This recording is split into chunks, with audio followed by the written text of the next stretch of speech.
আমার নবী বলে এত কষ্ট আমার, এক তো তায়েফবাসীর ভাই, অন্যদিকে চাচা নাই, রাস্তার মধ্যে কাটা, বাজারে গেলে মানু, ঘরে বেগম নাই, আমার ঘুম আসে না।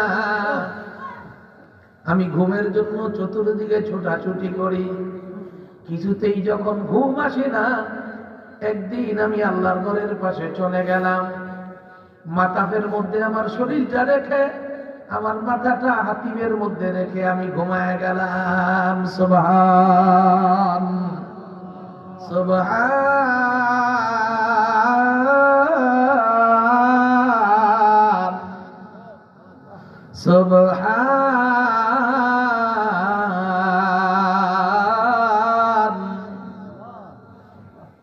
শুয়ে গেলাম, মাথাফের মধ্যে পা, হাতিমের মধ্যে আমার মাথা।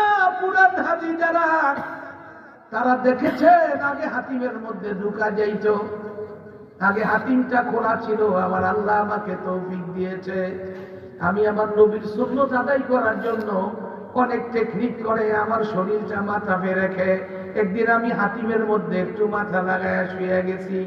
মানুষ আমারে পাড়াইতেছে, শত শত মানুষের তাওফের মধ্যে পাড়া খায়াও নবীর সুন্নাতটা আদায় করার জন্য শুয়ে গেলাম। কয়েক সেকেন্ড মনেই ছিলাম, পুলিশরা ধরে আমাকে টাইনা দূরে নিয়ে গেছে, আমাকে নিয়ে বলছে ইনতা মাজনুন, ইনতা মাজনুন। আমি বললাম ইয়া পুলিশ, আনা মাজনুন, আনা আশিক রাসূল।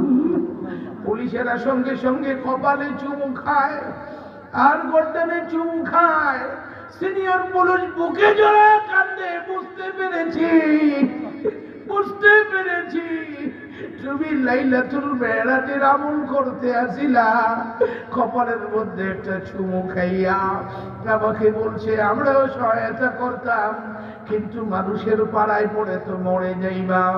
আমার দয়াল নবীর শরীর মুবারক মাথাফে, মাথা মুবারক হাতিমের ভিতরে। এখন গেলে কেউ আর এই আমলটা করতে পারবেন না, কারণ এখন হাতিমের মধ্যে 6-7 ফিট উঁচা বাউন্ডারি ওয়াল করে ফেলেছে। আমার নবী বলে অনেকদিন পর আমি মাথা হয়ে যখন আমার শরীর, হাতিমে যখন আমার, হঠাৎ করে আমার ঘুম এসে গেল।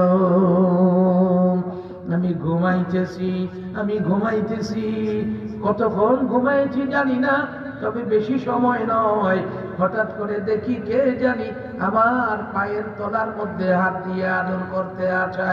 আরেক কিতাবের মধ্যে আসছে হাত নয়, বরং জিহ্বা দিয়া পায়ের তলার মধ্যে কেউ যেন আদর করতে আছে।